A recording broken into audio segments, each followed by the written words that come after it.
Good afternoon, everyone. My classmates. First, I was thinking if I would enroll in this class CPS because I got my Bible school course with 4 years in General Santos City.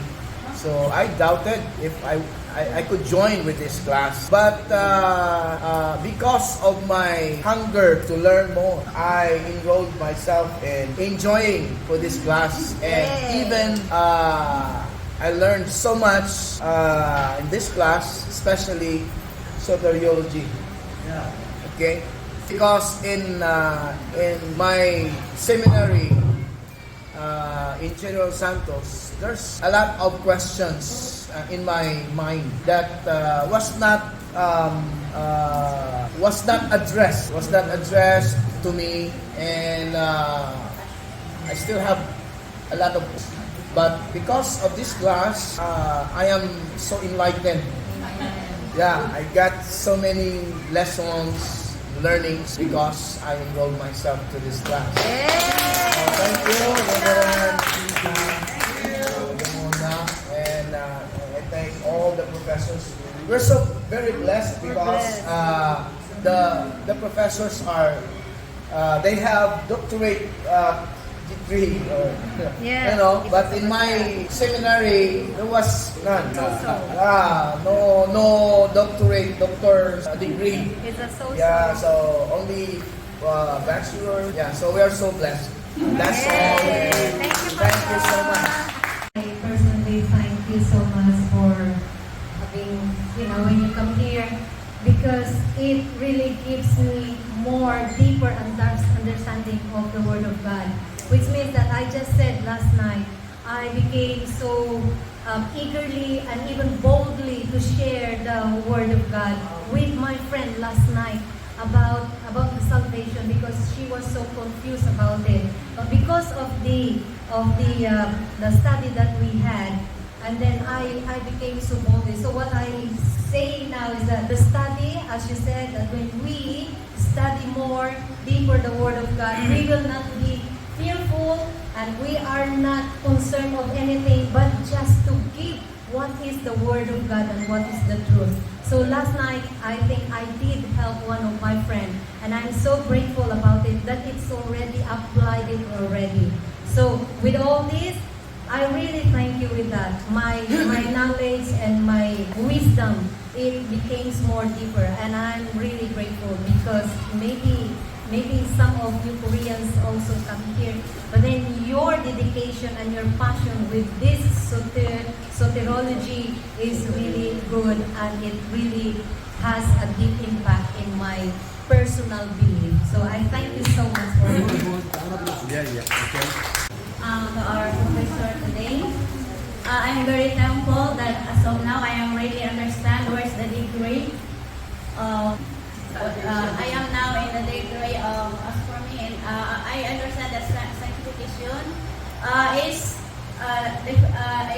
individual. So I am now in the sanctification process because as of now, my husband is in PWD, person with disability.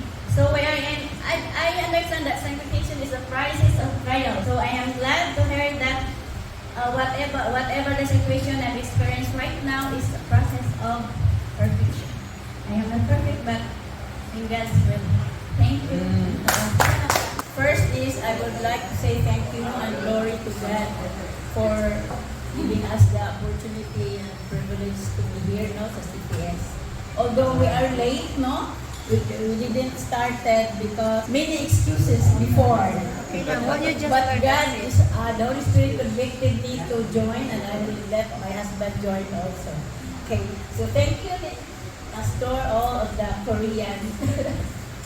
Okay, so as we minister in that our church, my knowledge about grace, conversion, is deepened, and more equipping to share in the Bible study, and it's our desire to share it to our children, to our family. Yeah, because they really don't understand what is salvation.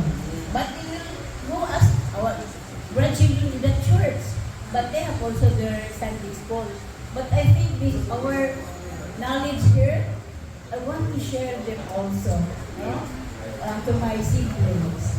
Okay? I would like to thank for our beloved professor Victor with us, and also to our good interpreter, Dr. Rosana Mechanay, and also our nanay who's really doing well in preparation for our snacks and the presentation to my beloved wife. Thank you.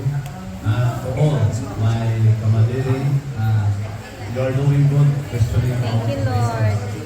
And I hope that you can apply it well to your churches so that it can be really helpful, because there are so many young generations who don't understand clearly about salvation. So in these stages of salvation, it's really clear that we can step by step teaching them from calling down to glorification, so that we can be able to grasp everything can be sure for enter the kingdom of God. And then, that's all. And also to Samonin, thank you for coming. Yes, with your Samonin, husband. thank you. We're so happy. And right now, since I am the last one, Yes. I'm going to make the black so that it will be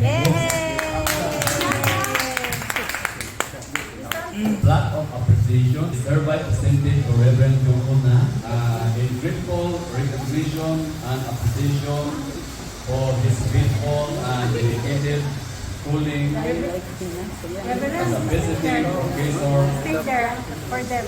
on the subject soteriology at the Center for Pastoral Studies, Asia Reformed Theological Seminary in Mandawi City, Cebu, Philippines, given this 26th day of September 2024. Students of Center for Pastoral Studies, Asia Reformed Theological Seminary, was held in Cordoba, Presbyterian Church, in Alegria, Cordoba, Cebu, Philippines, 6017.